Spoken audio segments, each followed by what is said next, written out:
Good morning. How y'all doing? Well, we use this week to reset, refocus, and then improve. You know, as we get back into Big Ten play, you know, our kids got to look at this as a fresh start. As a, you know, just a brand new start in Big Ten play. It'll be our second Big Ten football game. Indiana on offense presents a lot of problems. They had 104 snaps versus Cincy last week. They snap it faster than third fastest team in the country snapping the ball. So it's going to present a problem for our defense. But at the end of the day, it's homecoming. It's a night game. And we're excited to get back in front of our fans in Memorial Stadium. How do you counter that pace that Indiana's going to come at you with on your, especially with the defense, knowing some of the issues you guys have had this year? Well, my thing is get the calls in. Bill's got to get the calls in, and we got to execute the call. Mickey, what kind of stuff generally have you done to enhance, to prod along that reset that you talked about?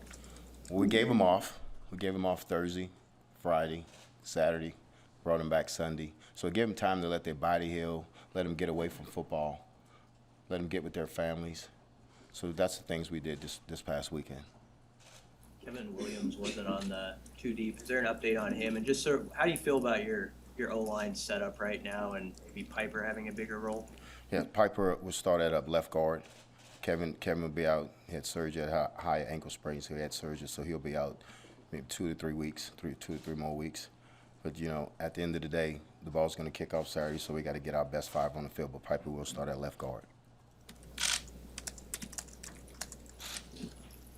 Mickey, what was the competition like during practice last week? I know you parked on Nebraska versus Nebraska. Did you see that? Yes, I did. It was really good competition. We got after each other, and today we was getting ready for Indiana, and I was happy with their effort today because we talked about effort between you and you, and they gave us that today and last week. Mickey, there was times in the past where some of the defenders said that the calls were getting in at a good pace. How do you change that, especially with the changeover on the defensive leadership side? Well, sometimes with tempo teams, you're going to get a call in. So the next call, they got to get their eyes over to the sideline right away and get the call. And it's got to be one word's got to tell you everything. The front, the coverage, the blitz. So we do a lot of one-word things. But the linebackers have to really get the calls from the sideline, and the safeties have to get the signals so we can get going. Mickey, it's a night game, Memorial Stadium, and I know you played here, but, you know, first night game as a head coach, does it feel a little different knowing what the night games are kind of like here in Lincoln? No, it doesn't feel different because at the end of the day, football is a football game. I'm not trying to be disrespectful, but night, morning, we have to play football, and everything's special. It's always special to me when I can walk into Memorial Stadium. It's always special, night, morning, afternoon. But this is homecoming. It's a night game. Like I said, we're going to be excited to be back in front of the fans. What do you think Bill Bush can do in a short amount of time, 2 weeks, to maybe change the defense or transform it a little bit? Well, we eliminated some things that we did in the past, but Bill's not out there by himself. He's the D-line coach, the linebacker coach, and the secondary coach. They're all working together, and they're working together well. I told those guys yesterday how I appreciate them jumping on board. So they've been meshing, and sometimes it's hard to do that, but they've been meshing. But Bill's sharp. Bill's a really good football coach. He understands what I want. I got to see him in action at LSU, with Dave Aranda. So he knows what I want. He knows what he's doing. What about that experience at LSU made you believe in Bill for this role? But like I said, I competed against him every day. I went against him every day. And he was thorough about what he was doing, and we shared notes all the time. And he was detailing what he was doing. And he coached some really good football players, but he also coached some kids that was average that looked good, because of he's a great teacher. And that's what you got to be a good football coach. You got to be a great teacher. What makes a good teacher?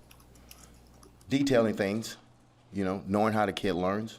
It goes back to, teaching. That's why, teachers are special people in this world, because they have to look at a kid and say, okay, this kid learns this way, this kid learns this way. And Bill's doing that. Bill's breaking it down. And so is the other guys on the defensive staff. The offensive staff are doing the same thing. Hey, Mickey, you guys went out on the road this past week with the rest of the staff. What was the reception like for you guys out there? It was great. It was great.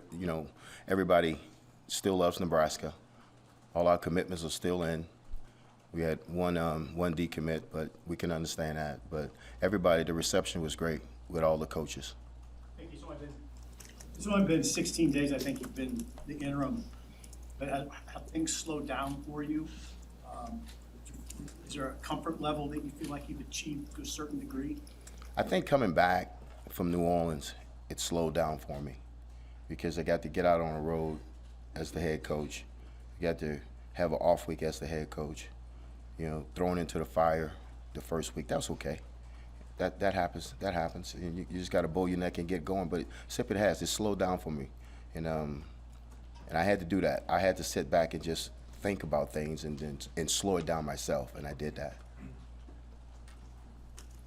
How was that reception for you? What was the experience like getting back home, first time in this role? Did you get to, I know you're there for business, but did you get to see some friends and family too? Yes, saw my dad, but everybody wants a job. Everybody wants a job. Everybody had answers.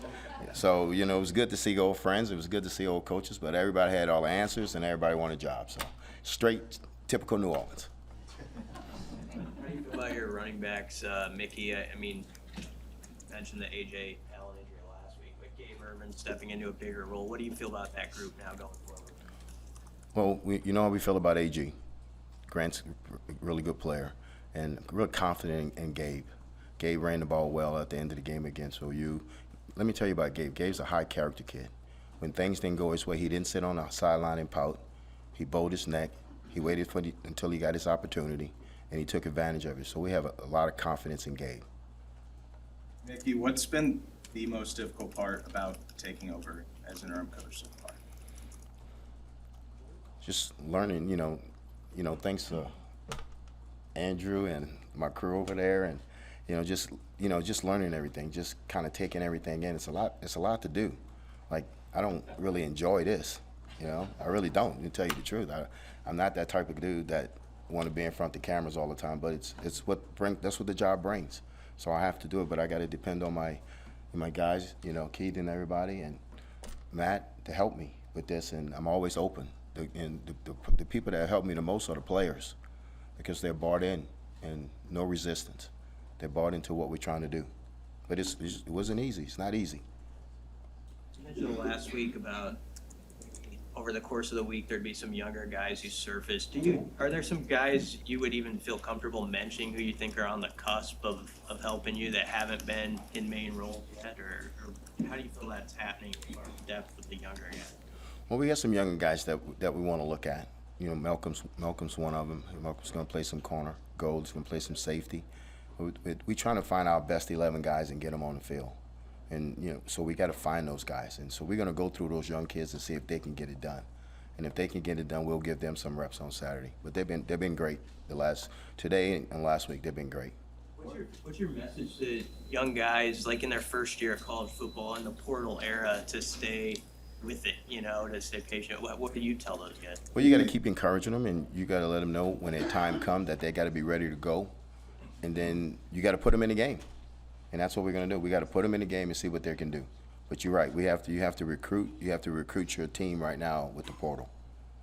Mickey, how much, you know, with all the change that's happened to this point in the season and some of the rough results, I mean, how much would it mean? How much do you think, where would the team go if they were able to get a win? How important would that be if they did pick up a win? I think it's important. I think beating Indiana is number one goal, but it's really important for this football team just to get some confidence that they can start something and finish it. And that's our goal, to beat Indiana. Hey, Mickey, where is Ernest Hausman at in the conversation? I don't think I saw him on the depth chart yesterday. Is he still in the mix at linebacker, or is he just going to be more special teams here? He's going to be both, but he's still in the mix. He's still in the mix at linebacker also. Where does he need to come the furthest to kind of get back up there? With all those young kids, just ask me, it has a slow down for them.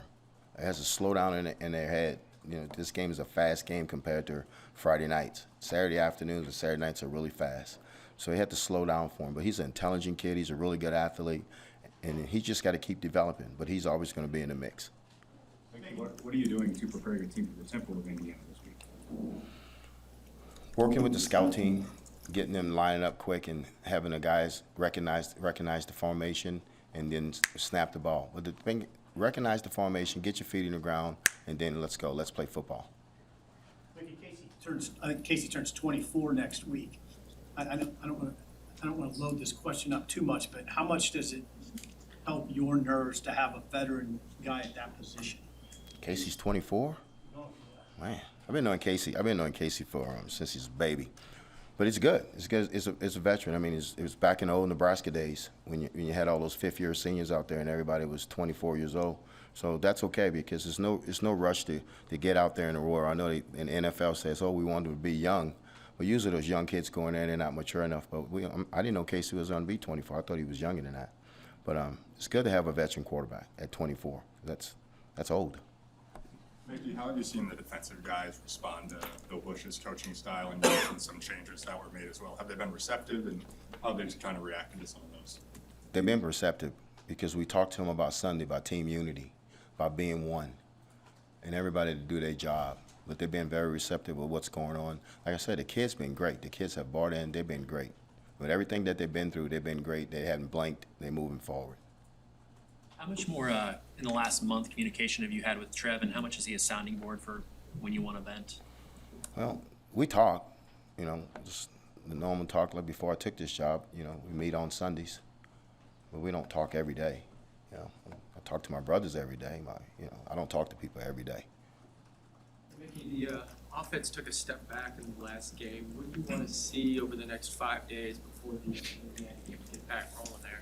We want to be more consistent. We want to keep the drives going. We got to be better on third downs, and we talked about that. Whip understands that, but I'm sure that the kids, they understand it also. But I'm sure that we'll be better Saturday. How do you get kick and punt returns going? We gotta hold up. You're talking about the Charlie unit, the punt return unit. We got to hold up on the outside, and we got to force the return.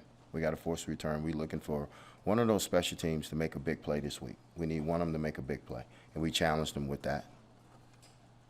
Mickey, you have sort of this national coaching search sort of in the background of this season. Did you address with the guys at all at any point, like, hey, you guys are going to have some distractions, you might see a bunch of rumors? I mean, how did you address that if you did? Well, we always talk about blocking out the noise. So we're not going to worry about who the search firm's talking to because, like I said before, Nebraska deserves to have a national search. And like our interviews right now, the next 8 games, that's your interview. So we can't do anything about that. And we also talk to them, control what you can control. We can't control that. So we're going to block out the noise and we're going to focus on Indiana. Coach, you've changed your practice schedule, you've changed how you practice, you changed your mentality in terms of how you practice. Have you seen improvements in these last couple of weeks compared to the weeks prior to before you made all that change in practice? Yes, tremendous improvement. They're flying around, they're thudding up, tremendous improvement. Like I said, they bought in. What does Omar Brown bring to that nickel spot that's maybe a little different than what he would have been asked to do as more of a DB? Well, he's a kid. He's very athletic. We wanted to get him closer to the ball. We like his coverage skills because at safety, you got to be a combination of a linebacker and a corner. And the nickel, you got to be the same. And we like his covering skill, covering slots. We also know that he'll stick his face in the fan and make tackles already. But he's very athletic, and we wanted to get him closer to the ball. Couple more, Coach.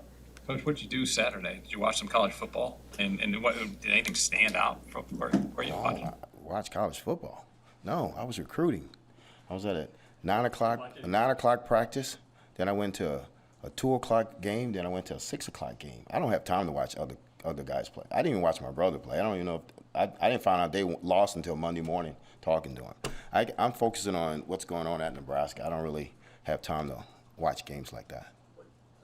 What intrigues you, and Coach Bush will talk to him tomorrow about Hart, because he hadn't played much until now he's unsettled with that. What intrigues you about him? Malcolm's a go-getter. He's a tough kid from Mississippi that don't blink. It's not too big for him. He was a really good player coming out of high school. And like I said, he's a smart kid. We just got to get him reps. But he deserves to get in there and have a chance to play. He was kind of a late bloomer, just lots of the way that Nebraska's coaches described it. Was he on LSU's radar at all, or did that happen late, or not really? No, I don't think he was on LSU radar, but, when I left LSU, I didn't know who they were recruiting, and I didn't care who they were recruiting. Anything else for Coach? All right. Thank you, guys.